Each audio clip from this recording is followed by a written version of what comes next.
am so sick of the media dictating the terms of the narrative in this country. I'm so sick of having to be apologetic for who I am. I'm so sick of people in middle America being called flyover country or slope-headed.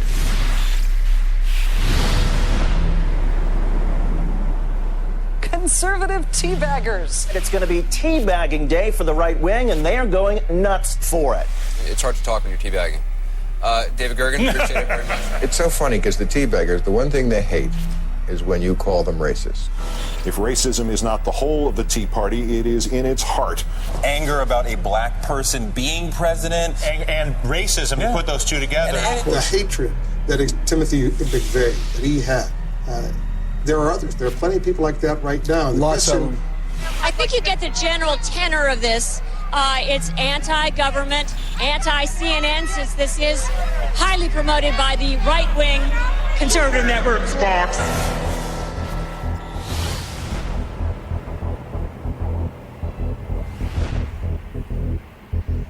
The left pits people against each other. Divide and conquer is the strategy. I don't want to live in that world. I don't want to live in that world. I don't want to live in that world. I'm sick of living in that world. I live in that world. It is the exact opposite of e pluribus unum.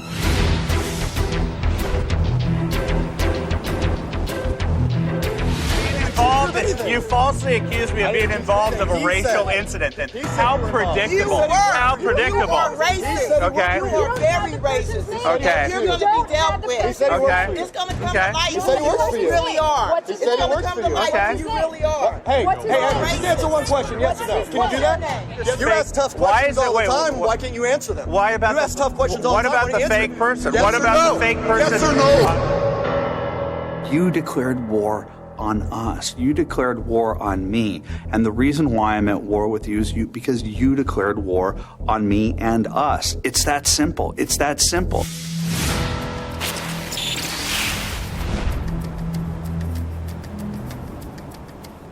Your thinking is over. Your thinking is over. All the racist comments are over. Hey, what have I ever said that's racist? Ever. We're saying the demographics of this country are changing. So your way of thinking is dead.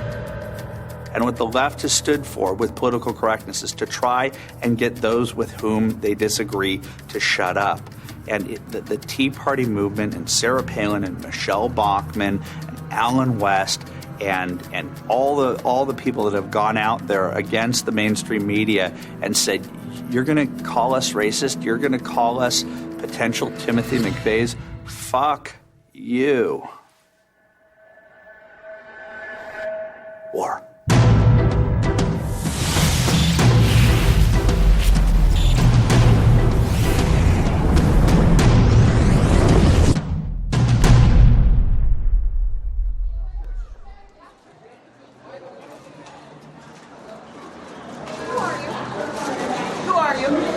Me? Yeah. Andrew? His name is Andrew Breitbart. Andrew Breitbart. Andrew Breitbart. Andrew Breitbart. Andrew Breitbart. Andrew Breitbart. Andrew Breitbart. His name? Andrew Breitbart. Who is Andrew Breitbart? Andrew's a partisan journalist. He's very upfront about it. And other people pretend not to be. I definitely consider myself conservative. It's taken me a long time to figure that out because I was so fearful of what that meant to my social standing where I live in Hollywood. But I basically am. I mean, I'm not a religious conservative. I was bar mitzvahed. I have the tape to prove it, but I'm not the most religious person you're going to meet. I am sympathetic to the social conservative narrative, but I am very, very much a limited government guy. I have sympathies towards the libertarian side of issues, and I can be persuaded on certain issues of consensual behavior between, two adults. I have a libertine soft spot. He's a provocateur, a rabble-rouser, a master manipulator of the media's appetite for controversy, real or fake. They say you can judge a man by his friends. Andrew Breitbart is a stud. And all I can say is thank God for journalists like Andrew Breitbart. Andrew confronts so that he can get to the truth. That's really positive. You kept me sane in Iraq, brother. Thank you so much. I really appreciate it. You kept me safe in America. You can also measure a man by his enemies. And Andrew Breitbart has all the right enemies. The White House wants him to go away. I didn't even know that Acorn was getting a whole lot of federal money. Both the Senate and the House have voted to cut it off. Planned Parenthood wants him to go away. Okay. If they're 14 and under, just send them right there if they need an abortion. I'm pretty sure he's persona non grata at the criminal racket formerly known as Acorn. James O'Keefe is a 25-year-old independent filmmaker. The best I can describe him is he's a cross between Morley Safer and Sacha Baron Cohen. And he came to me with this extraordinary video where he played the role of a pimp with a prostitute.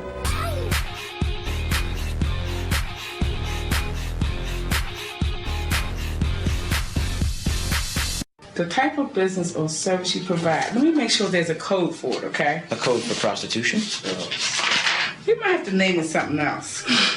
And back with us tonight from BigGovernment.com is Andrew Breitbart and Hannah Giles, who played the prostitute in that video, only 20 years old.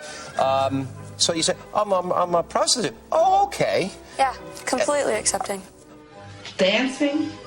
It's not dancing, trust me. But dancing is considered an art. I mean, you know, sex is kind of like dancing, right? Yeah, that's what I'm going to say. She was trying to explain to them, even though they were a pimp and a prostitute, how to put it down on forms and tax forms so that they could get a house. They also talked about wanting to own a brothel. But the point is that there's going to be 13 El Salvadorian girls coming into this house. Mm-hmm. We don't want that to cause any trouble. Yeah. You're taking care of them. Yeah. Okay. So you can use them as a dependent. What if they're making money because they're performing tricks too? But if they're making money and they're underage, you shouldn't be letting nobody know anyway. This would have been a brothel for pedophiles, which makes it especially bad. Andrew Breitbart has pointed it out a few times, but that sort of angle of it never really caught fire. If they're making money and they're underage, you shouldn't be letting nobody know anyway. So don't worry, you're fine. Thank you.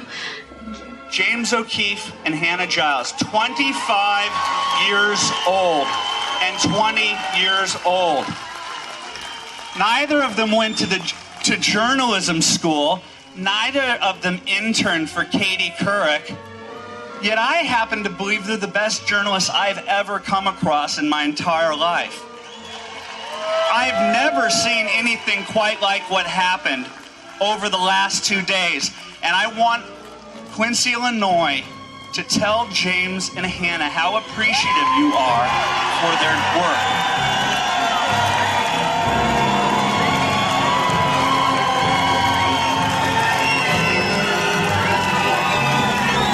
It's clearly an individual who collaborated and cooperated with Fox Entertainment under the guise of creating news. This is Borat-like journalism. It's an embarrassment for Acorn. I don't know if it's going to go beyond that. I think it should be noted, to be fair, though, that this might be viewed as entrapment. It sounds to me like that's just entrapment. It is illegal, as Linda Tripp will tell you, to record someone in the state of Maryland without their permission.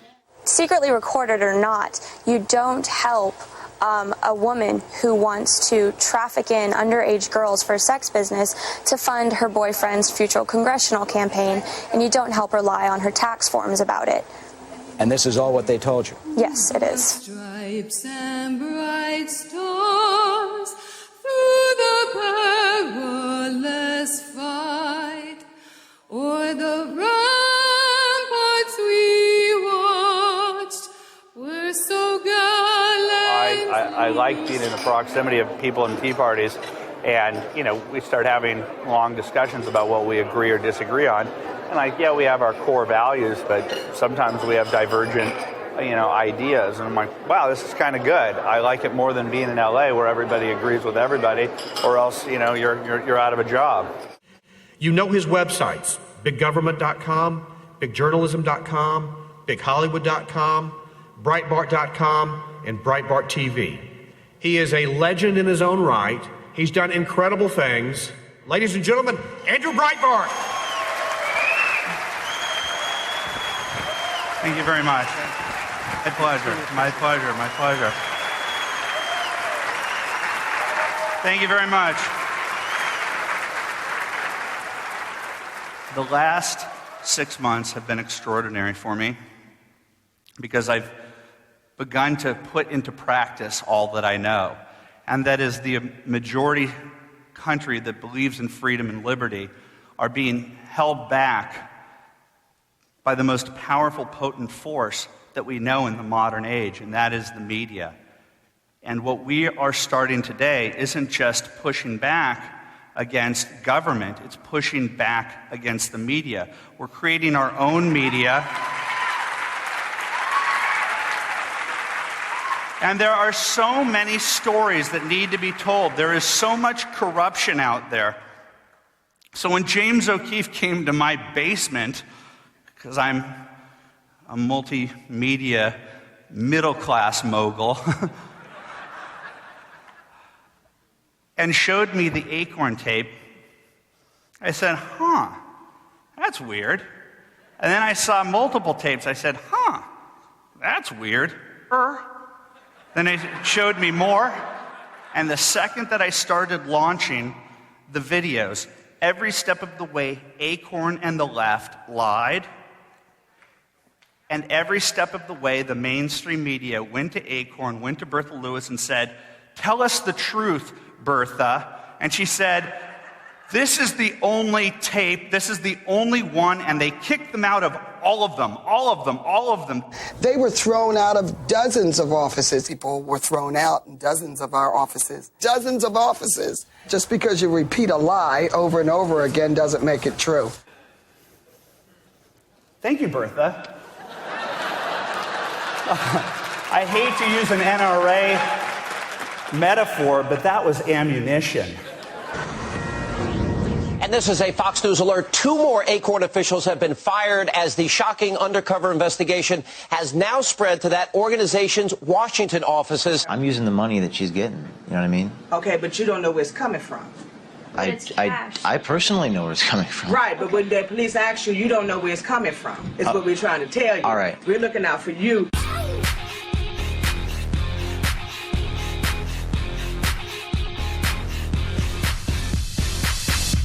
After the second video, Bertha Lewis said they were kicked out of Los Angeles, Philadelphia, and New York. Goody.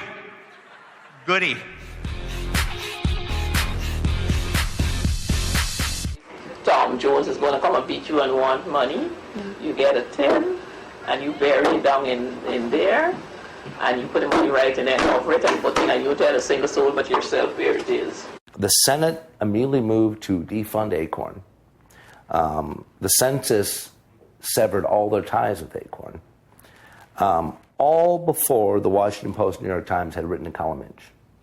I don't know of any time in my lifetime that you see real political ramifications from a story that neither the Post nor the New York Times weighed in on. And that told me this is a new day in media.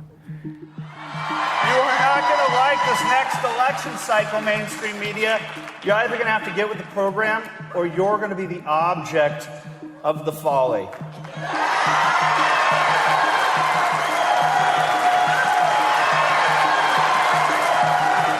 MSNBC did an entire discussion on, are these protests with these gun-wielding freaks, are they racist? A man at a pro-healthcare reform rally just outside wore a semi-automatic assault rifle on his shoulder and a pistol on his hip. People feel like, yes, there are Second Amendment rights for sure, but also there are questions about whether this has racial overtones. I mean, here you have a man of color in the presidency and white people showing up with guns strapped to their waists. Does everybody here know what happened with that photo where they cut the head off? That was an African-American gentleman.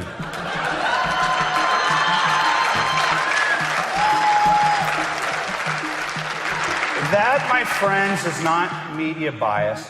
That is contempt for the American people.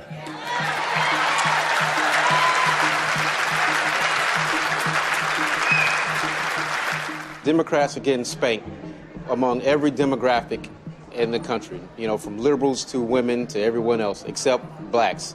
So Democrats know to gin up, you know, black support, you got to talk about race. Where are the people of color at the Tea Parties? They're almost all white people, and this is, in essence, a white people's party. This is about hating a black man in the White House. This is racism straight up. That is nothing but a bunch of tea-bagging rednecks. What they're doing is a very well-used tactic by the left. Call someone a racist. If I call you a racist, you now have to prove a negative, and you may not be able to, and that changes the conversation. Racist, homophobic, all those buzzwords that they learned in their freshman orientation class at Wesleyan are used as weapons to try to destroy you and to intimidate you, to not speak up and to speak your mind. And your days of doing this are over.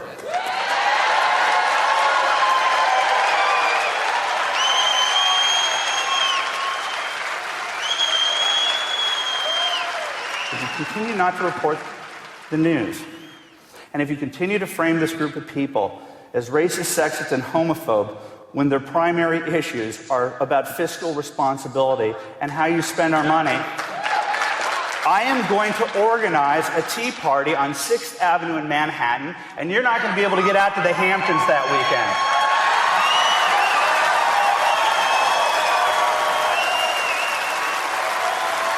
And that, my friend, is my speech. Thank you very much.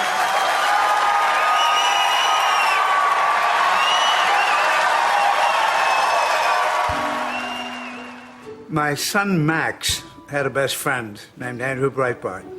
And through Max, Andrew met my daughter, Max's sister, Susie, and was quite taken with her and courted her, and they became an item. Well, when I started dating my wife in 1992, I kind of got a twofer package and with Orson Bean. He's 83 years old, and he's a recurring regular on Desperate Housewives.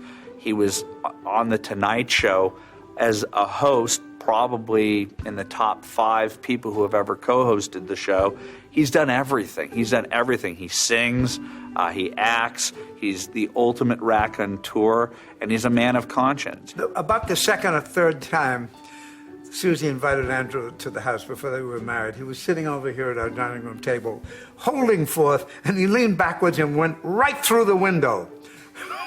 Right through the window, and hardly stopped talking. There's controversy here on 2 issues, and somebody's going to be called out for the untruth teller that they are. Maybe it's me, maybe it's your dad. Question number 1. Yes, you are circumcised. Thank you. Okay. Do you remember a time when I broke the window in the cottage, in the main room, and how that happened? Do you remember how that happened? Yeah, you fell back in your chair. It's not true.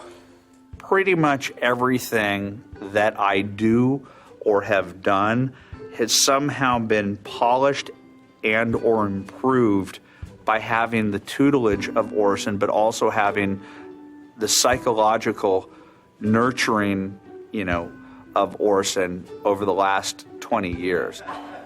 I've got it everywhere. I've got back hair. It started off as like tiny little. It started off as tiny gills. Like I can handle those tiny little gills. But then it just migrated up and connected with my head, and now the whole body is a separate chest plate. Yeah. He came into the house and fawning all over me because I was his intended father. And he picked up a book. I said, "You got a book by Rush Limbaugh?" I said, "Take it home and read it." And he called me up a few days later and said, "It's really interesting." He had been to college, you see. So he was a big lefty.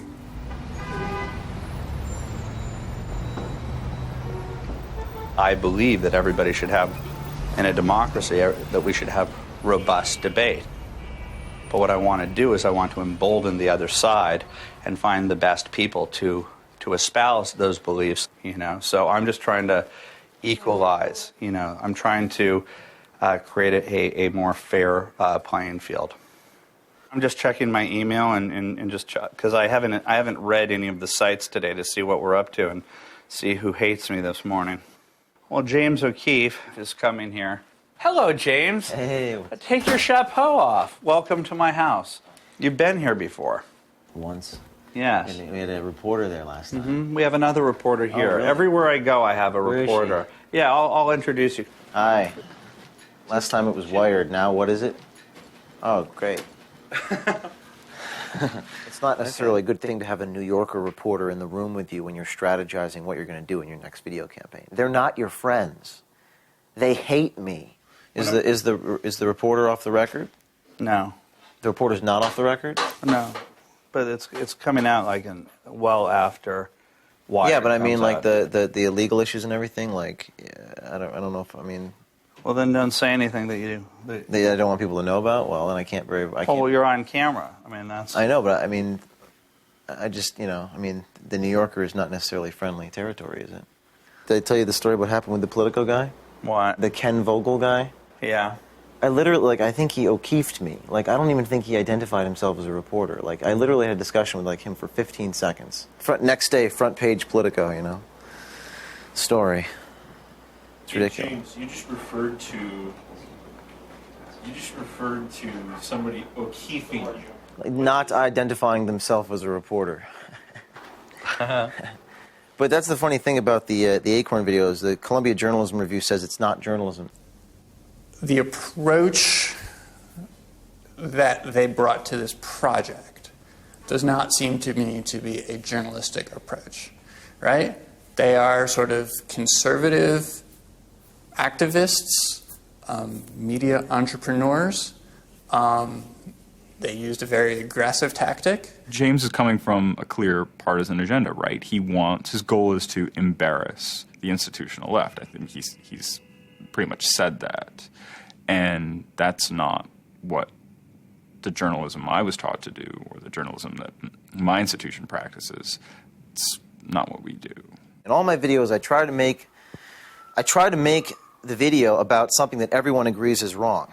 It's not conservative or liberal. It's just we all agree that child prostitution is wrong and evading taxes is wrong. So the fact that a lot of these mainstream outlets refuse to report the story is indicative of the fact that they're not really journalists. And that's why it really pisses me off when people say I'm not a journalist. No one ever investigates Acorn. No one ever goes after them. There's not a reporter who decides, this is I'm going to make this my beat and, expose these people for the criminals that they are. And so the mainstream press, by falling down on that job, left a huge opening. And, so amateurs wandered in and, they didn't follow all the, the right standards for big J journalism. But, the public got interesting, good information. I think it is a type of journalism. I think it is something different than what we're used to seeing because it was done without the kind of shield of a major media outlet. It's almost like he's like the Al-Qaeda of journalists. He's working in a small cell. It's decentralized. And it is very difficult to control. And that's both very interesting and I can see why it's anxiety-inducing to a lot of people. When the media decides it wants to kill somebody, it behaves so in a merciless fashion. And that's what they tried to do to you when they took you out. They initially tried to do it by coming out with a series of reports that said that Acorn was exonerated and saying that you had unfairly edited the videos. And so it was to denigrate you as a journalist. Investigators found the videos were highly edited. Edited and doctored tape. Severely edited. Heavily edited tape. Selectively edited. Doctored tape. Manipulated videos. Doctored and deceptive. Heavily edited tape. So what was edited out? Tell us what was heavily edited here. It's never something that you ever see from these guys. It's just, it's a way of stopping thinking. Andrew Breitbart is expected to release all his tapes, whereas ABC News is never expected to release all their tapes. CNN is never expected to release all their tapes. Michael Moore certainly is not expected to release all his tapes. They've had 7 months to go through those tapes and those transcripts, and they've They have not been able to find the very thing that they still claim exists, that the tapes were heavily edited and you can't tell what was said or if you put words in their mouth. The full transcripts and the full audio clearly show that these people were caught saying what they were caught saying on your edited tapes. Then the second phase was to come after you as a racist, which we had predicted, that that's what they do. Yeah. And Max Blumenthal wrote this now thoroughly debunked story about James O'Keefe, as Max Blumenthal described it. He had coordinated a conference of white supremacists. Blumenthal said that because I was at a debate where this racist guy was debating this black guy, because I was present, then he went on to say I helped organize the debate and blah blah blah. It's all false. And it took us about 24 hours, I think, to completely blow the story apart and get eyewitness accounts from people who were there, including an African-American gentleman who was on the panel. His name is Kevin Martin. He's a black conservative, and he was one of the speakers at this debate. And actually afterwards, James O'Keefe, who was in attendance, that's his crime here, he was in attendance. Afterwards, he went up to Kevin Martin, the black gentleman, and shook his hand and said, "Thanks for being here. I agree with everything you said."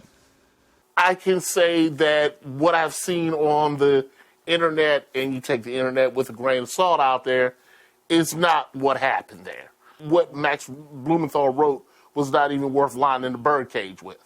And Breitbart went after him and said, why did you lie? Accusing a person of racism is the worst thing that you can do in this country. Defending Jared Taylor?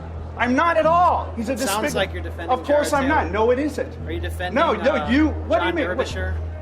What are you talking about? I don't know. I mean, this is an event with two people who believe that whites are genetically superior. We've gone fact by fact and disproved it. We've gotten Salon to have to retract it. And at the end of the day, these people were exposed for being the hacks that they are. They wanted to destroy him, and we decided to destroy them back. This is guilt by association, you punk. Why are you so angry? Because you're a punk. Your You face is destroy trembling. people. Because you try and destroy people's lives through innuendo. Innuendo. I know how to. We're done with James you. O'Keefe a racist? Are you saying you didn't call James O'Keefe a Innuendo. racist? Innuendo in order Did to you destroy call James people's O'Keefe a lives. racist? You're the most despicable life form I've ever seen. I heard Max Blumenthal deny calling James O'Keefe any names. Did you call James O'Keefe a racist? No. Your blog says, Andrew Breitbart, why are you defending and paying a racist? Who were you talking about? Who were you talking about? And I had read Max Blumenthal's work on this many, many, many times. And I knew that he had referred to James O'Keefe as a racist. Who is it you're talking about? Well, I was talking about, if it says it on my blog, I was talking about James O'Keefe. So you just said you didn't call anybody a name. So you did call someone a name. You called James O'Keefe a racist. They were factually inaccurate. They basically slandered and libeled Mr. O'Keefe for no reason at all. 6 months later, there are no serious investigations into Acorn. There are serious investigations into Hannah, James, and me. I predicted that. I predicted that John Podesta would be the guy overseeing those investigations. Who is John Podesta? Now we're getting closer to a nemesis. John Podesta is a longtime friend of Acorn and Saul Alinsky-inspired community organizations. And he's gone out of his way to protect Acorn and similar organizations. He's one of the architects of a lot of institutional left organizations, and he's one of the architects of the narrative that they're putting forth, and he's one of the architects of the attacks against us. John Podesta, who is my mortal enemy. Are you hearing me, John?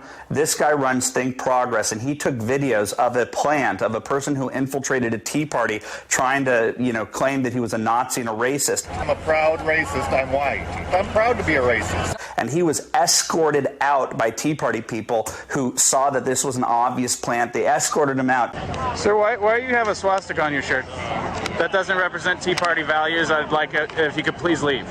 I'm with the Knights of the Ku Klux Klan. We are a white unit.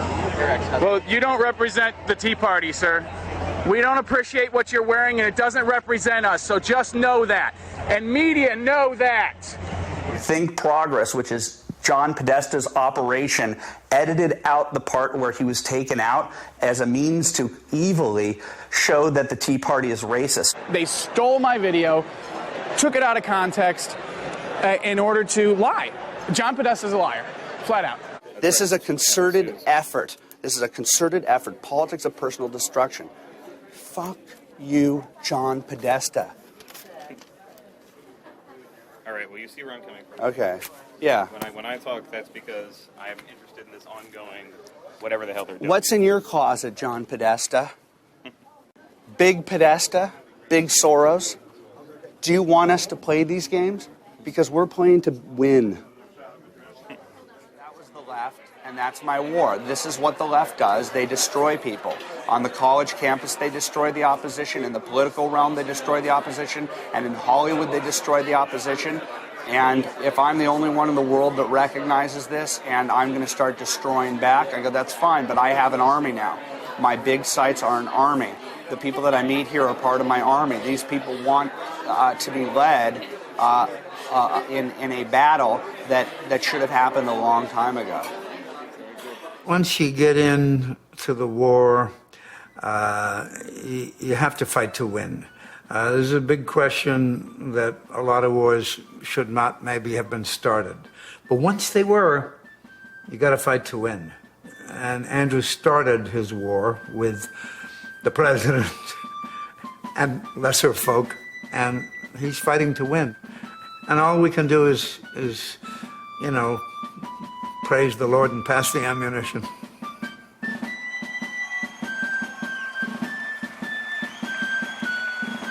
We have video cameras on you everywhere you go, SEIU and Acorn.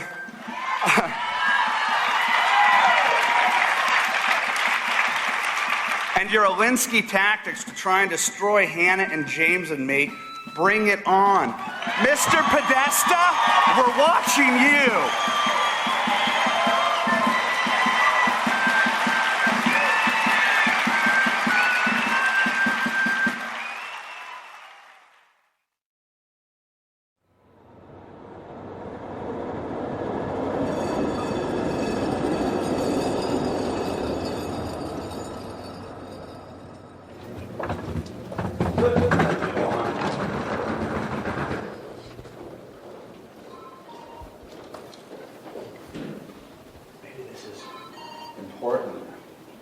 Hello?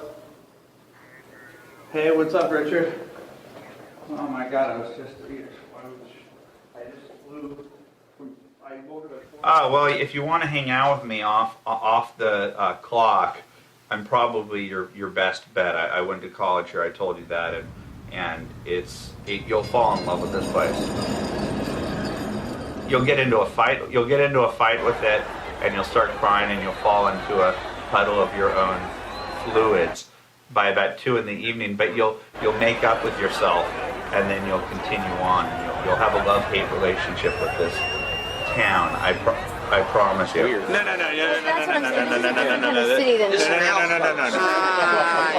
Ecstasy.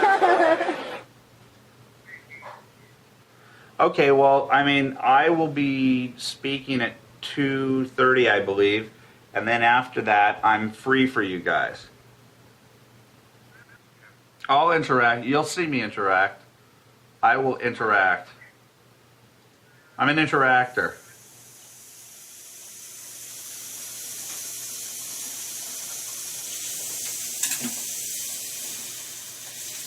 Oh, Jesus, Larry, what is this? Fucking taffy? Dude, what are you... I just opened the thing. What the fuck happened in here? What? What happened in here? It's a pool.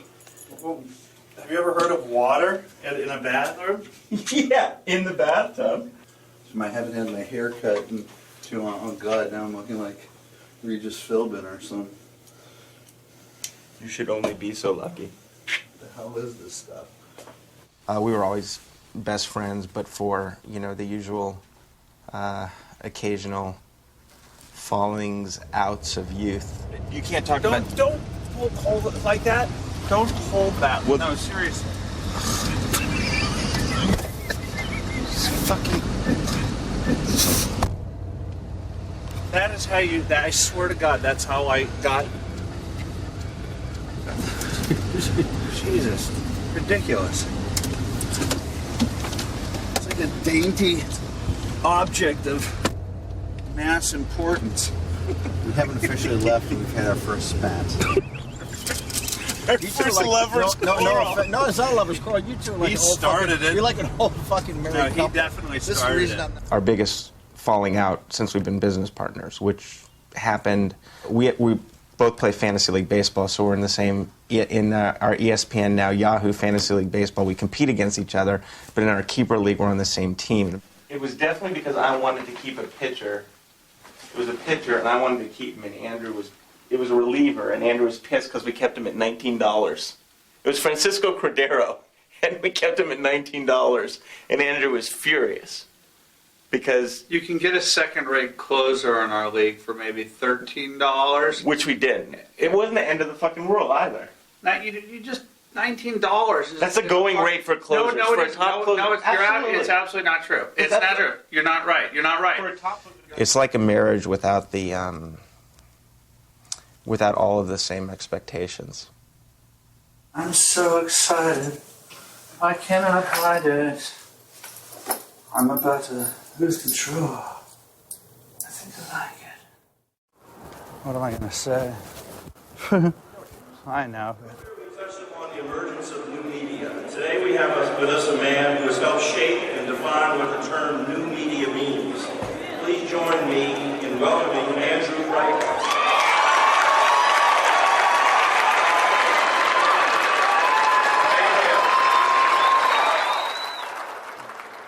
I'm a Tulane grad, 1991, roll, wave, roll. This is the first time I've been in New Orleans sober. I can see you.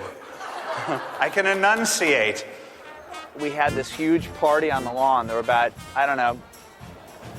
250 people all together. Our bookie lived up in that room up there. And I saw a dead kid in the middle of the street shot. We'd been drinking. We'd had like a couple beers. Sex and gambling. What type of fucking asshole tackles a dude naked? This kid was shot by his father. How much would it take for you to allow for it to piss on your face? New Orleans PD. Woo, woo, woo. Go Andrew! Go Andrew! And he took his shotgun and he double cocked it and pointed it. And I ended up going to jail. Because I was behaving this way, all of that post-structuralist Frankfurt School leftist crap didn't sink in. Had I been going to school at 8 o'clock in a shiny, happy way with a glass of coffee and filled my notes up, I guarantee you I wouldn't be fighting the left the way that I am. I would have probably embraced that mindset. So I kind of realized that I inadvertently dodged a bullet. I am so happy to be here to speak to you. I've told people in the past I have two modes. Mode one is jocularity, and mode two is righteous indignation. 2009 and 2010 have filled, unfortunately, with too much of the latter. What are you here for? I am here to stop the hate that Glenn Beck is promulgating. Like what? One thing that he said that's hateful. One thing that he said that's hateful. One, not 100. One. I'm not going to fall into your trap. It's a trap. Truth is a trap. I love confrontation, by the way. And by the way, you should too, because it's the only way we're going to win. We have to confront these people. We have to videotape them. We have to put it on the internet, and we have to shove it in the mainstream media's face saying, no, they're the racists, they're the intimidators, and they're the ones who are caught on tape being violent. Get him out of here or I'm going to jail today. Get him out of here. What did you just say? I said I love you in spite of what you are. That's what I said. My mere standing here is causing people to intimate that they want to be violent against me. Just standing here. We have an obligation to fight back. This is a once-in-a-lifetime opportunity to take on the institutional left. Please join the fight. Thank you very much. Thank you. Thank you. Andrew is having an effect on the country. My wife, who was had been a Buddhist for 20 years when I met her, is now a Christian and goes to Bible study. And all the old ladies in the Bible study think that Andrew is the savior of America. They worship Andrew Breitbart. And they think he's a hero charging up the hill. And they're always saying, how's he doing? You know, does he need any help? They didn't even know that Ali was related to him when they began talking about how they worship Andrew Breitbart. These are a bunch of Christian ladies with blue hair. Thank you. Don't ever let up because you inspire us all. Please remember that you I'm having fun, by the way. I don't know if you can tell that. You're fabulous. Oh, thank you. Thank you very much. Thank you. Thank you. Great American. Thanks a lot. Thank you. I appreciate it. I've said this to Andrew's face, so I'm not saying it behind his back, but I frequently think of him as the media pundit Fred Astaire. If you take Fred Astaire and you took him out of his time, if you just plunked him down right now, who would he be? You know, he'd still be a great dancer, but we wouldn't really pay attention to that kind of dance. So he would be obscure. You know, he would be an obscure figure. But Fred Astaire was born at the exact moment that required Fred Astaire. And Andrew Breitbart was born at the exact moment that requires Andrew Breitbart. He was born at a moment when to understand the flow of information is genius per se. It's genius in and of itself. And I don't think there's anybody who understands the way information flows in the modern world better than Andrew Breitbart.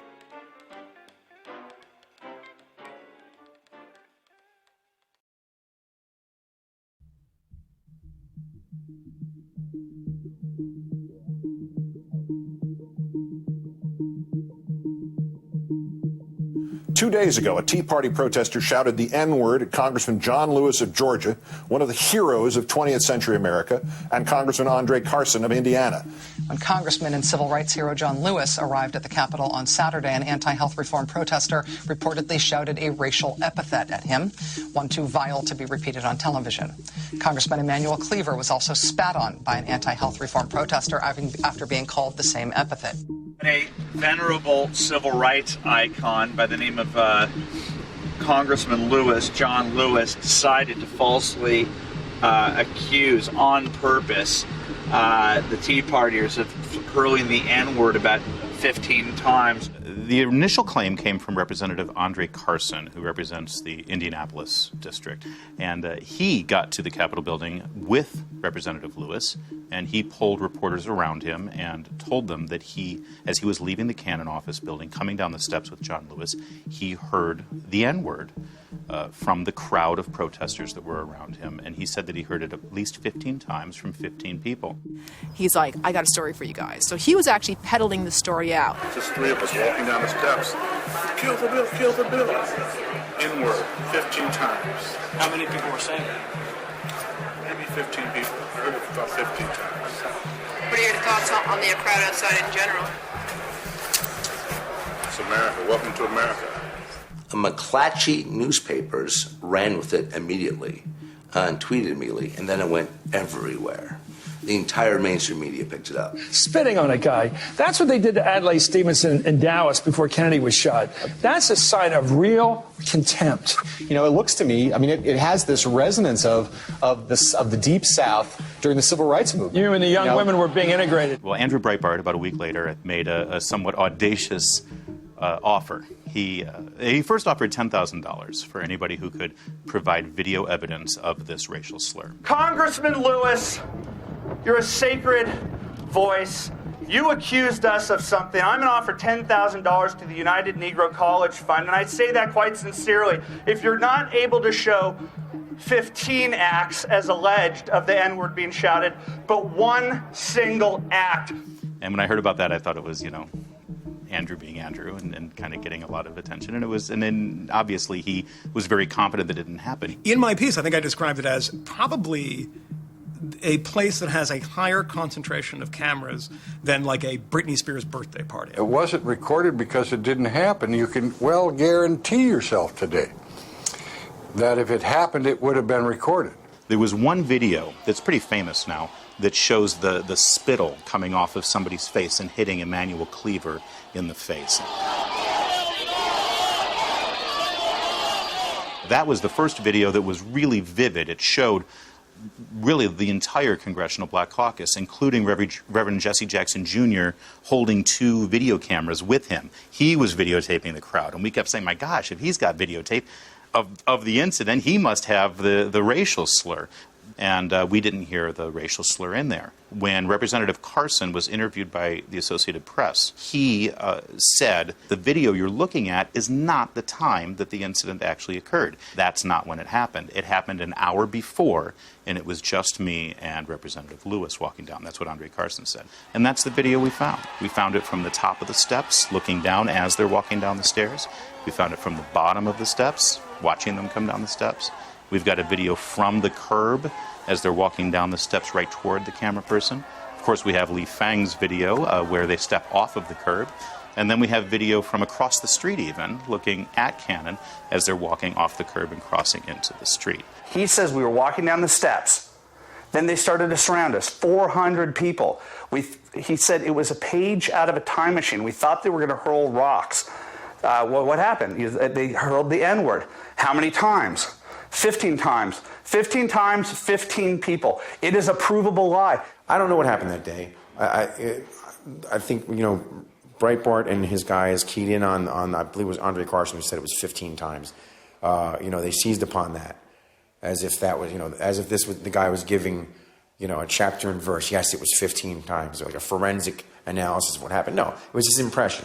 It was an impression that he heard it chanted about 15 times. Kill the bill, kill the bill, kill the bill, and one person says, you arrogant bastards, nobody surrounds anybody, and there's no police, as Carson described that the police caught wind of it and stopped it. I spoke to a few cops there. I'm like, did you hear the N-word being thrown around? Did you hear any horrible racial epithets being thrown at any black lawmakers? And they said, no, it's just been a lot of people shouting, and it's been just the way it is. It happens here on Capitol Hill. I think that they were trying to get someone to yell at them and yell the N-word at them so that they could point and say, now, Tea Partiers are racist because. I think it was staged. I don't think they got what they wanted. I think the press release was written before they walked through the crowd, and the reality of it didn't materialize, but they went ahead with their plan anyway. I believe it was that cynical, that dishonest, and that deceptive. There's an historic amount of black candidates who are Tea Party created, in essence. And so while the left is trying to say that the Tea Party is racist, a batch of brilliant pro-American exceptionalism, pro-American freedom, pro-fiscal responsibility, black conservatives start inhabiting the Tea Party, and the Democratic Party says, uh-oh, we've got a problem here. He called me from Searchlight, Nevada, the day that he was in Searchlight introducing Governor Palin at a Tea Party rally in Harry Reid's hometown. And he called me and said, I just upped the ante. And I didn't actually know what he was talking about. And he said, I'm now offering $100,000. I'll say on Thursday we said 10. Maybe they didn't notice us. On Friday we said 20,000. Now we're offering 100,000. I go, that's it. That's enough. It's enough to show that you're not serious. Tomorrow, come on, people, get back on track. Come on, people, take the country back. We are people, we've got to be heard. United we stand, we spread the word. That's right. Woo! And for Volume Ryan. And I see black faces, Hispanic faces. I'm Jewish. Shalom, Nevada. I'm not a rich guy, but I'm willing to defend this group of people, this patriotic group of people, and I know you, and I know you're not a racist group, and I know you would not use the N-word at a rally. It's outrageous. So I'm here to announce to the Democratic Party, to the mainstream media, to the people who accuse me of every slanderous name on the book, $100,000 now. $100,000. Just one. I thought that was a brilliant move, not simply as a kind of gauntlet to throw down or a way of getting out of whether or not things have been said, but it was actually, that's exactly what you do. When we live in an age of distributed media where everybody with a cell phone camera or a flip camera or whatever, there's a lot of people recording stuff, and you can get very, very interesting material there. And that made total sense. When Barbara Lee, she's with the Congressional Black Caucus, there's video footage of her going to her car, and a citizen journalist is just asking her, so... Andrew Breitbart offered a $100,000 contribution to the United Negro College Fund for anyone providing evidence of racial epithets hurled at your colleagues at the CBC at the Kill the Bill rally. What's the latest on your investigation into that?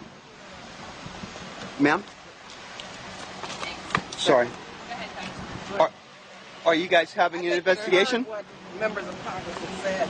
Right. And when do you expect to have closure on this? We hope to move forward. Well, what's your time frame? I'm not being a wise guy. Thank you, ma'am. Oh, we're moving forward. Mm-hmm.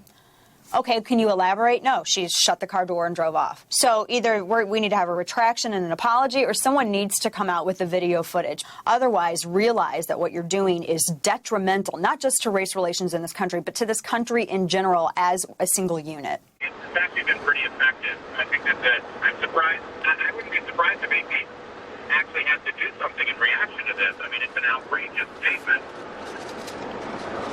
Well, we'll keep it up this week because we're set to ramp it up to $1 trillion. Everybody can be a media star. It's happened. You know, some people set the standard like Drudge did way back when, but now everybody has the ability to break a story, and technology makes it easy. The thing is the mainstream media is threatened by that, not just because of politics, but because of the economics of it. And so this is the most exciting era in the history of the First Amendment and the era of journalism. Yet they're trying to find things to try and stop the inevitable. Like, you can't unring this bell. It's happened. Hi, Terry. Pleasure to meet you. How are you? We have a date this weekend. We do. Yeah, how are you? It's terrific. Selectively edit. Okay, yeah, that's right. You're not allowed to edit ever again now. That's the new rule. His name is Andrew Breitbart. My colleague Terry Moran interviews him, the man behind the mayhem. The multiculturalism is the opposite of e pluribus unum, and it separated us. It separated us into these distinct categories. And I think the reason why I'm so susceptible to it is because my dad's Jewish and super tan, and my mom's from Wisconsin, and my sister's Hispanic, and I'm translucent. My sister married an Armenian guy, and their kids are completely, you couldn't tell what they are. That's what I like. That's the America that I believe in. And trying to separate us and pit us against each other deeply, deeply offends me. In the angry, bruising world of modern American politics and media, there is no angrier rhetorical bruiser than Andrew Breitbart. There's no evidence that the N-word was ever said, but there was a strong word of 3 Congress. Well, I don't trust them on this one. You want me to tell you why? There was a sea of new media. There were tens of thousands of people. Congressman Andre Carson said it was said 15 times, and there were Capitol Police around when it happened. When somebody dared challenge him and them about this event, they have slinked back into their offices. My assumption, especially for someone like John Lewis, is that guy's not going to lie about that. That would be my assumption. And unless I had proof he was lying, I wouldn't assume he was lying. So John Lewis is a liar. You're. Just say it. Wait. Why do I have to say that? Because that's what you just told me. He says he was called. I think that the narrative strains credulity. Do you think that they're liars? No, I don't. You don't? I don't. I don't understand how, in a sea of new media, So if it doesn't exist on camera, it didn't happen? To act like that it couldn't have happened unless it was on video, first of all, I found that very notion dangerous. Like we're never ever going to report something unless there's a videotape of it. That's idiotic. You weigh the credibility of the people making the claim. I find John Lewis, at least, to be extremely credible. I don't know much about the other guys. Where's your evidence that the N-word was said once, let alone 15 times testimony in a of three sea of congressmen. testimony? Have you ever been able to ask them a secondary question? They wouldn't take phone calls once I started to challenge them. I went to Ken Vogel of Politico and said, they're lying. hey, I do believe they are. John Lewis is lying. Yes, I do. I do believe it. All right, let's get off of that, because I want to ask you something. You wanted to get he's a liar, and you got it. But I do believe, I want to get what you believe. I want to get what you believe. I'm not trying to put words in your mouth. No, you did. You were actually tried to put the words in my mouth over there. You did. Over there, you kept saying, "Are you saying he's a liar?" I said it's strange. I said it strains credulity, and the second that I said yes, he's a liar, after your tertiary inquisition on that thing, you go, "Cut, we got it. Okay, let's move over and start talking about HR puff and stuff." It's such a lie. It's obvious, and not one reporter is doing anything other than challenging me and saying, "How dare you? How dare you? You're not a real journalist." The best strategy that they can devise is to say Breitbart, internet asshole, versus John Lewis, civil rights legend. Who are you going to believe? It saddens me that the political pressures brought to bear were so profound on John Lewis that John Lewis felt he had to lie, which is what he did. And I respect him. I love him. I honor him and what he's done for our country, but what he did was a lie. What he said was a lie, and what he did was undermine his own legacy. The N-word was sort of like subterfuge to the whole thing. It sort of played upon this idea, this false notion that the Tea Party movement was inherently racist. And, there are people in the Democratic Party who knew that that was a way to undermine this organic grassroots thing. And I think Breitbart's point, and it's a legitimate one, is that the way you devalue this organic movement is to claim racism. This was a stunt. They wanted to provoke you, my friends. They wanted to provoke you, and guess what you did? You did nothing wrong.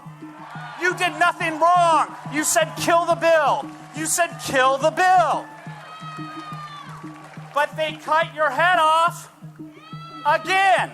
Rep. Andre Carson said that I was confronted by 15 different people who said the N-word 15 times in a sea of new media. Everybody put your cameras up in the air. Everybody put your cameras up in the air. Put your cell phones up in the air.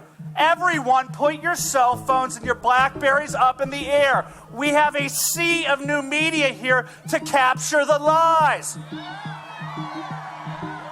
Look at that, mainstream media, you bullshit artists. You hateful bastards. How dare you impugn these people's reputation? Even if there was one person, the ease with which you used it to ruin the whole, it's despicable. The new media is taking over where the old media failed. Yes, they failed, my friends. Yes, they failed. We completely have them backtracking. The best they can do is Terry Moran, who's following me, doing a nightline on me. Are you calling him a liar? Are you calling him a liar? I'm like, his storyline strains credulity. Are you calling him a liar? Fine, I'm calling him a liar. He's a fucking liar. So I admire Breitbart.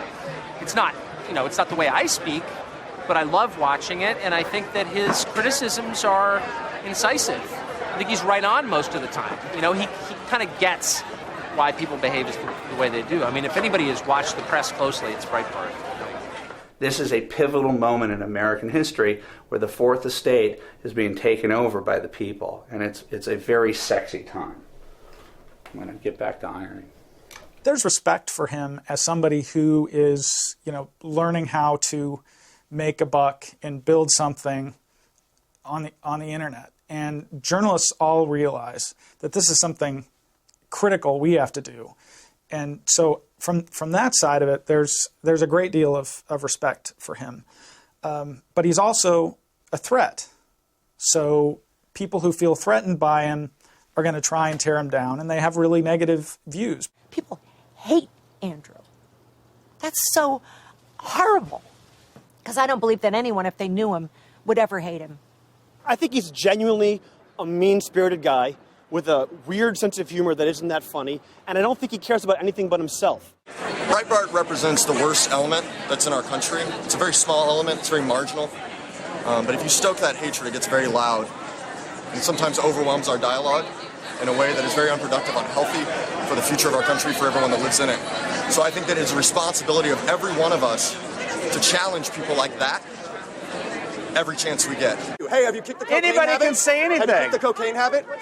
Now you're accusing me of a cocaine. Now I'm just asking you if you kicked it. Have you kicked it? I don't have a cocaine habit. Have you ever slept with a prostitute? Have you? A male one? Have you? Be careful how you answer. You are notoriously evil about almost everybody. So what do you think of the new politics where everyone just whacks everybody else?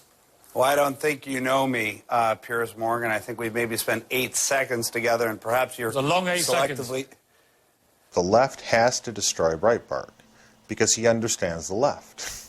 Very few conservatives, very few Republicans understand the left. Breitbart does. That makes him a threat to them, far more than any one single individual politician giving a speech or passing a bill. So to them, they view Breitbart as a mortal threat. So they're going to unleash everything on him. And again, the tribute to Breitbart is he knew that coming in, and he stood firm. I've been waiting for this. My entire journey politically was born upon watching what happened to Clarence Thomas and seeing that black conservatives aren't given the protections that black liberals are. And so if there's two categories of blacks who are liberal and blacks who are conservatives, and only blacks that are liberal get protected, then the liberals are not protective of black people, they're protective of liberalism. They're not protective of black people. And so the fact that that they claim to be for black people is a big lie.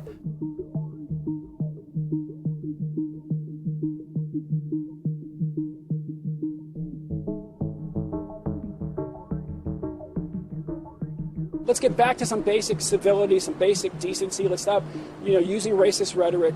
Let's stop talking about acts of extreme violence. The NAACP had its convention, and they passed a resolution, one they have not yet released to the public. Members of the civil rights organization passed a resolution at their annual convention calling on Tea Party leaders to repudiate those in their ranks who use racist language in their signs and speeches. The NAACP also claims activists shouted a racial slur at Congressman John Lewis during a healthcare protest last March. We will not allow you to send people into the U.S. Congress calling civil rights heroes like John Lewis the N-word. It was not my goal to have to spend much of March, April, May, and June defending the Tea Party against the false accusation of racism, and specifically that the N-word was hurled. So when the NAACP used the occasion of throwing a convention in July, and the centerpiece of that convention was a resolution to condemn racist elements within the Tea Party, and using the fake, non-existent, provably so, non-existent N-word incident as a means to go on ABC, CBS, NBC, CNN, New York Times for the period of an entire week. Pure propaganda, millions of dollars worth of free propaganda to falsely malign tens of millions of Americans as racist. Suffice to say, I was pissed because I was already in the middle of this, and I could not get ABC, CBS, NBC, or the New York Times to look at 4 videos that prove beyond a reasonable doubt that the incident as described by Congressman Carson didn't happen. All they wanted to do was talk about Tea Party and racism and just create guilt by association. That's what the media does. It was propaganda on behalf of the NAACP, on behalf of the Democratic Party.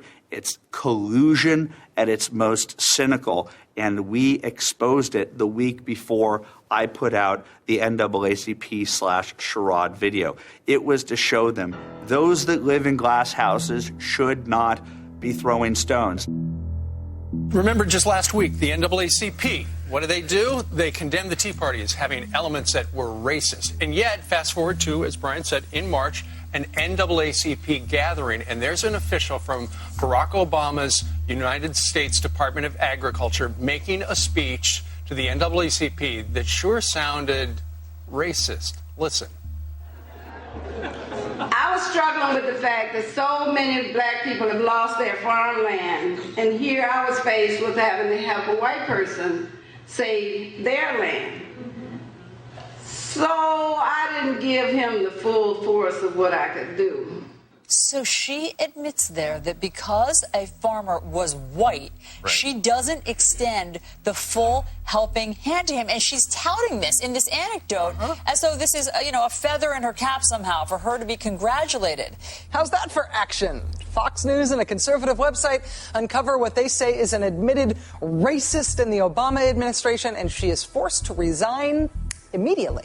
Late Monday, Secretary Tom Vilsack accepts Sherrod's resignation and issues a statement saying, quote, there is zero tolerance for discrimination at USDA.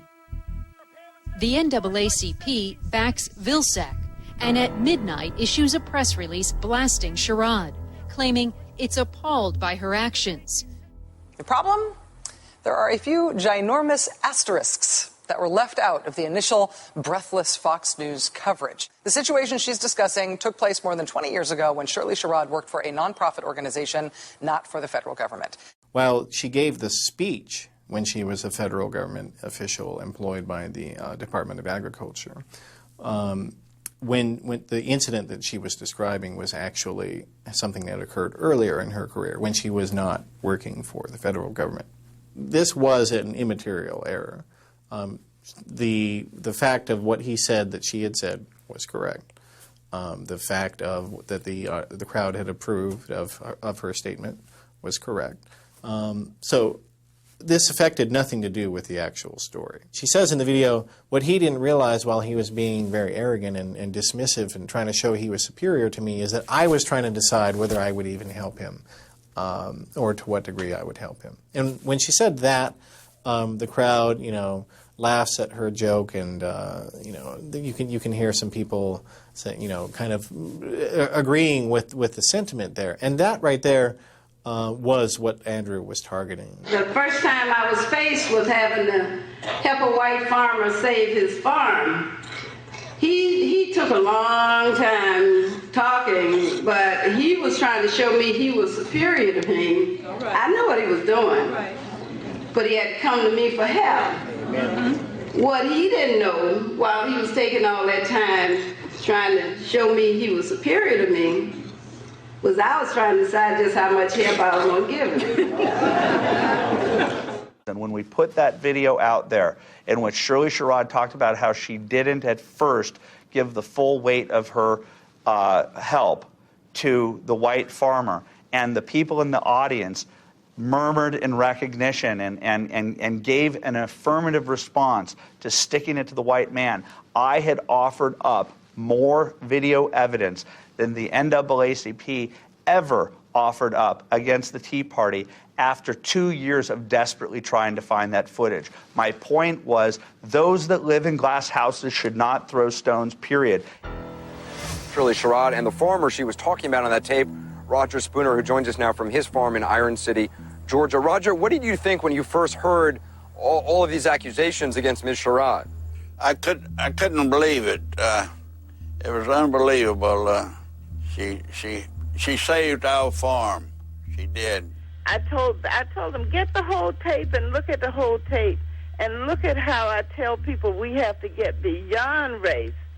It's sad that we don't have a room full of white and blacks here tonight, because we have to overcome the divisions that we have.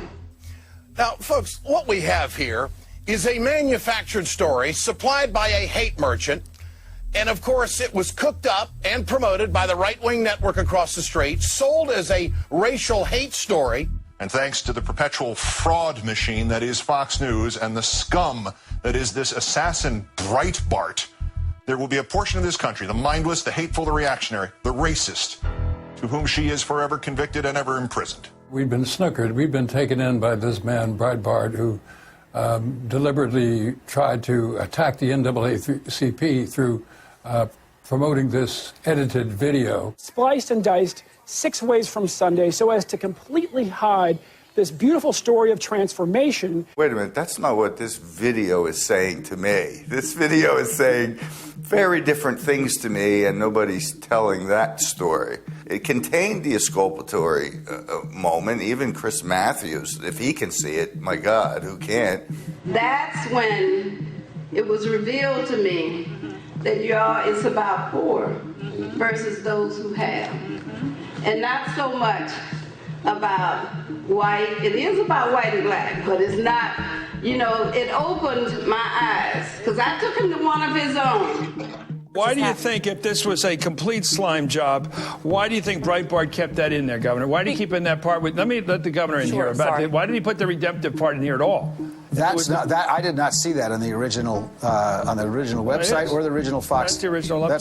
That's not what I saw on. Well, what are you saying? We're not showing the right thing? I don't know what you're showing, but that was not. Oh, you're challenging us now. I'm saying I didn't see that. You're saying we've made this up, that we put this in Breitbart's blog and it wasn't there? You sound like Chris Wallace. No, I'm asking you. What I said was that's not what I saw on Fox.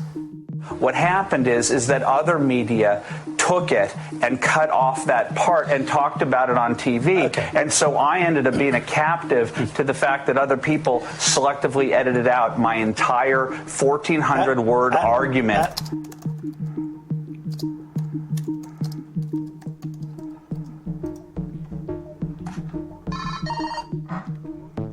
Hello?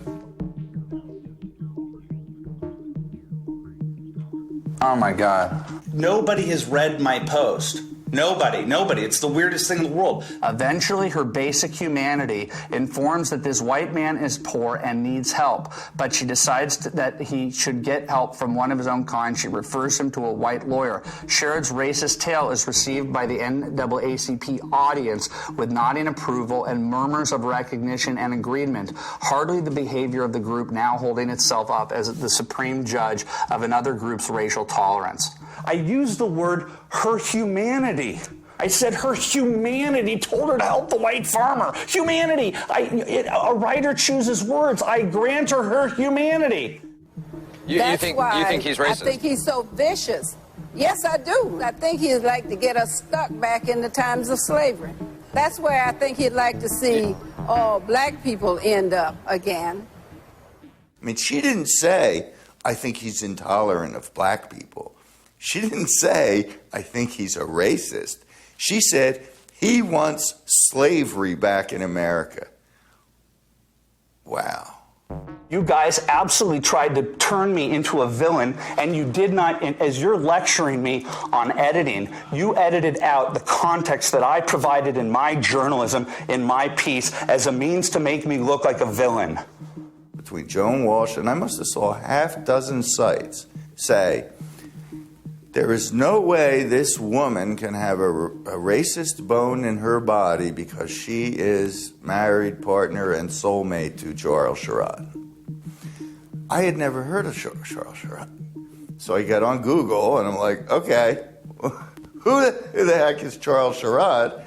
And there he is at the University of Law School saying, finally, we must stop the white man and his Uncle Tom from stealing our elections. We must not be afraid to vote black. And we must not be afraid to turn a black out who votes against our interests. No, it is about white or black.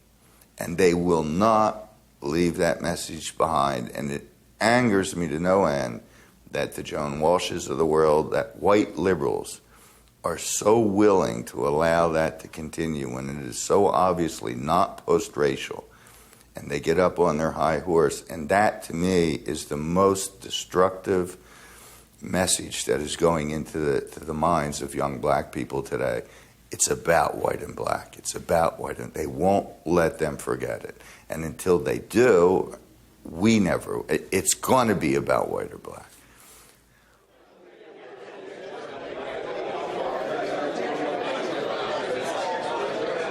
It's now a 24-second news cycle, and today we have a citizenry that is confused and focused, and to a large degree, I blame people like Andrew Breitbart and Matt Drudge and some of those on the right who, in my view, are intent on confusing, frustrating the public into a position that's not healthy for America. I'm a biased asshole, I admit it. And there is a huge market for bias out there, and people at least being honest about that they have a perspective, and that doesn't mean that you can't not be held to the standard of truth. To use your own words at the end, you referred to yourself as a biased asshole, which I agree with. But aren't you also guilty of media manipulation on the right, as you accuse the left of being, as an example, being the Sherrod video? Mm-hmm. And doesn't that take away your ability to take the high ground? When the mainstream media uses feigned objectivity as its primary cudgel, when they're behind that objectivity is bias, that's a problem. So I said I have no problem with the Independent and the Guardian and even the Huffington Post. At least these people are honest about where they're coming from. When the New York Times pretends that it's independent or that it's objective and then consistently gives a left of center message, that's what I have a problem with. If you want to talk about the Shirley Sherrod thing, fine. It is the elephant in the room, buddy. Okay, yeah, no, I was waiting for it. Honestly, how many people saw the full Sherrod video, the full 45 minutes? The full? Really? The full video, okay. How many people saw the 2+ minute piece that we put up at biggovernment.com? Yes, of course. Yeah. Okay? And how many people read the actual article that we put up? Okay, on the first day that this happened, the NAACP apologized for the audience's behavior. That's what you're identifying, is the audience's behavior. Okay, why did the NAACP apologize on day one for the audience's behavior? Because they read my piece, they saw my video. If you watch the entire 45-minute video, she says countless things that will cause you to go, she's not post-racial. I did not watch the original video, and as a matter of fact, I did not even watch this 2-minute video. The information that I acquired was strictly from reading news reports of that. I don't think my point of view would have been changed by watching either video. Thanks for being so candid about your experiences. I didn't really know much about you before today, but what I'm noticing is that you seem to feed on a lot of hate and righteous indignation. How's your health position? Oh, the title. By the way, the title of my book is it's coming out in spring. It's called Righteous Indignation. So yeah, you noticed. I've said I only have 2 speeds, and that's jocularity and righteous indignation. And when I leave here, I will be joking. I don't have other human emotions. I admit it. Okay, all I do is joke and get angry about perceived wrongs. That's it. I feel great.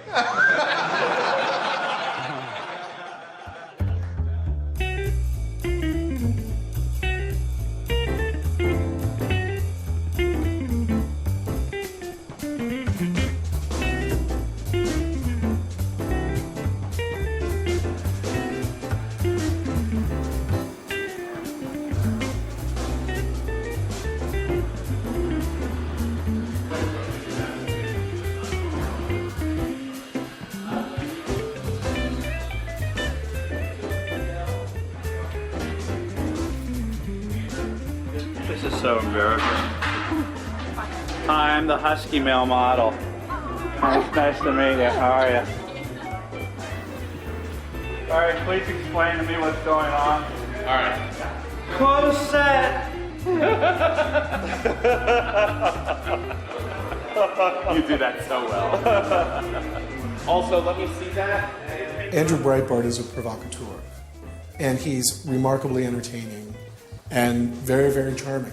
What he does an amazing job at is stirring up the pot. You want him?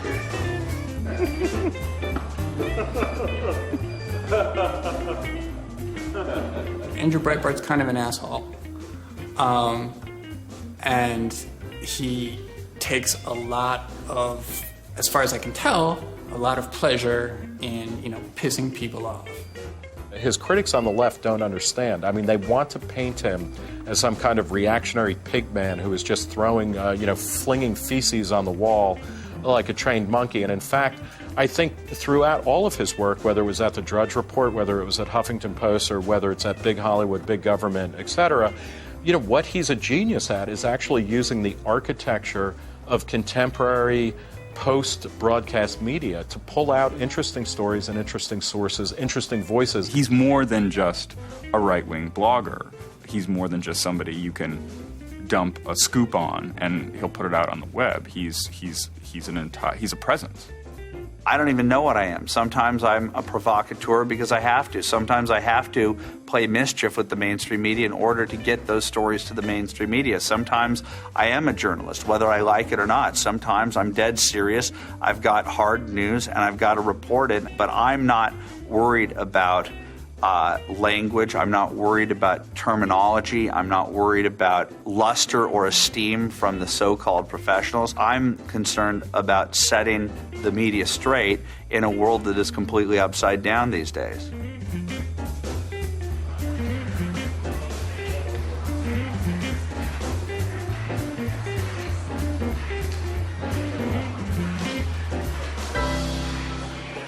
This will not be the cover. I mean, I guess it can look like pandemonium, but why is the pandemonium like a passed out woman? Screen full on being smashed. Don't turn around. Jump. Huh? Okay, go ahead. Oh my God.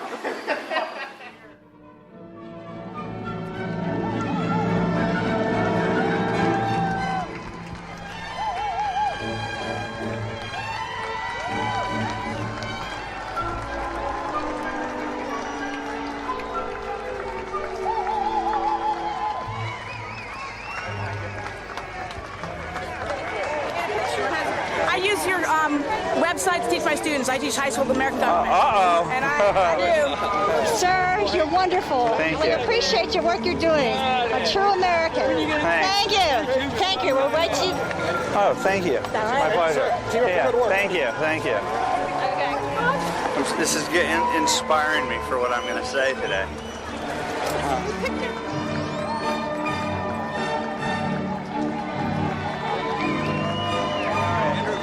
Nice to meet you. Pleasure. Hey, Andrew. Hey, how are you? I'm the guy who sent you that 9-second video back in April. Are you Marin? Yeah. All right. Marooned. Marooned and marooned. Yeah, I've got a good memory, don't I? Yeah. Keep your eyes out. Yeah. And finally, you guys said enough is enough. And a year ago, it's an anniversary this weekend. It was a year ago that we launched the Acorn tapes. And CBS, ABC, and NBC all ignored the story. Oh, but this was all written into the plan. The more you ignored it, the bigger the story got. Thank you, mainstream media. I didn't bring Acorn down. You brought Acorn down. Turn around and look at the American people, media. Look at them. These are the people that you've called racist, sexist, homophobe, Islamophobe. If you don't like the American people, I've got a place with warm weather south of Miami that will take you in open arms. I'm telling you this, when I get my network, and I'm going to have one, my friends, when I get my network, it's just going to be 1 week of revenge. Just 1 week and we're going to get on and do real news. Let's talk about whether or not Katie Couric is racist. I think she'd be pissed off. So we're going to talk about whether Katie Couric is racist. We're going to talk about where she vacations and whether or not there's a righteous amount of ethnic diversity where she vacations. Does she vacation away from minorities? Are you a racist, Katie Couric? That's what you have done for the last year, and we're sick and tired. Not only are we sick and tired of it, I have have the worst news for you. As your profits are going down because we're saying no to the free subscriptions, as we're turning to other channels, and as we're going on to the internet where there's a free and open debate, something really strange happened on the way to the forum. And you became the media. You took their jobs because they wouldn't do their jobs right. How do I know that? Because my media empire is you. You're the ones who are right for me. I don't have a private jet. I don't have a house out on Montauk on Long Island. I've got 2 car payments. I've got a mortgage that I can't afford, and I want to save the country with you. That is what we do. We are a citizen journalism army, and we're going to take this country back. Thank you very much.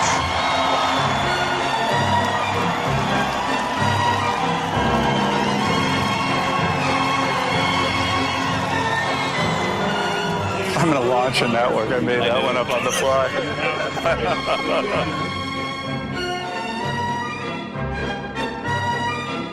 The photo showed a man from the waist down in his underwear with an apparent erection. The left-wing blogosphere went nuts. And the fact that Breitbart was able to smear Weiner with what Andrew Breitbart was insinuating about him with young girls. I'm here coincidentally. I just arrived at LaGuardia because of media requests, and as I got into my hotel, I'm Andrew Breitbart, by the way. Weinergate. The photo showed a man from the waist down in his underwear with an apparent erection.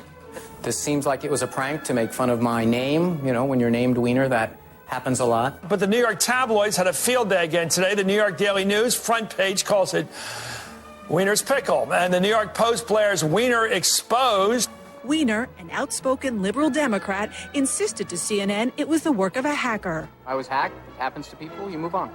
Well, we just want to resolve it once and for all. You would know if this is your underpants, for example. The question is, this, I appreciate you continuing to flash that at me. Congressman Weiner says that his account was hacked, that this was a prank. So I have to ask you, since you were first to break the news on your website, how did you find out about this? I was checking my Twitter account, and somebody sent me the retweet. I clicked on it, saw that it was coming from Congressman Weiner's account. CNN puts this Breitbart guy on and says the most outlandish thing about complete innocent people. He's been monitoring relationships that Congressman Weiner has been having with women. I'm not saying what type of relationships. Girls that are quite young. Girls that are quite young. What Andrew Breitbart was insinuating about him with young girls and stuff is outrageous. And frankly, it's too bad that he got to say that stuff on CNN. This person who's been so discredited so many times, is such a serial manipulator of the media, is allowed to just come on and spout off like that. You want to do the briefing? Do you want to do the briefing, sir? From your Twitter account, sir, a lewd photograph was sent to a college student. Sir.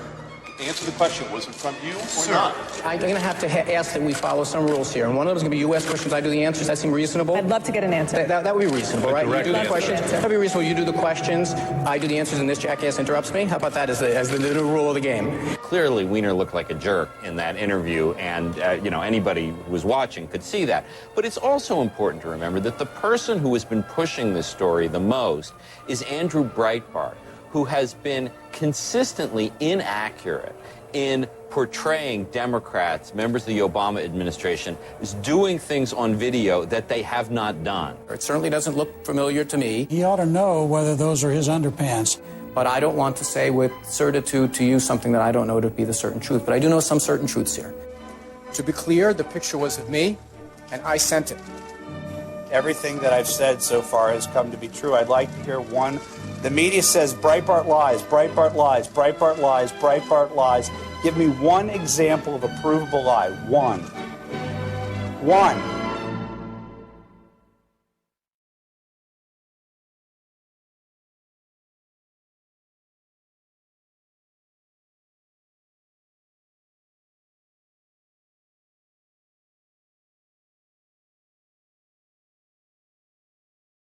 I really think you're going to like this, and this is John David, a close friend and a great American patriot and a Tea Party attendee. John David. This song is called American Heart, and it goes out to all of you.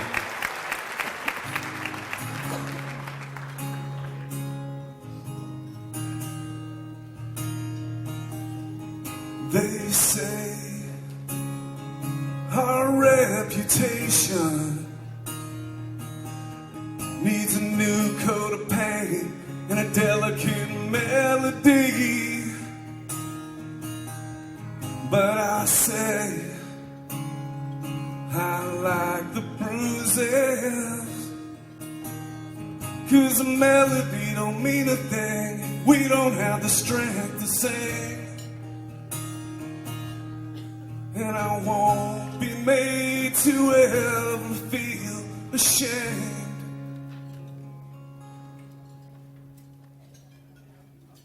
That I'm American made. I got American parts. I got American faith in America's heart. Go on, raise the flag. 'Cause I got stars in my eyes. Oh, I'm in love with her. And I won't apologize.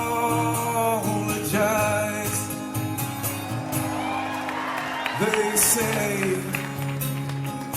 that we need changing,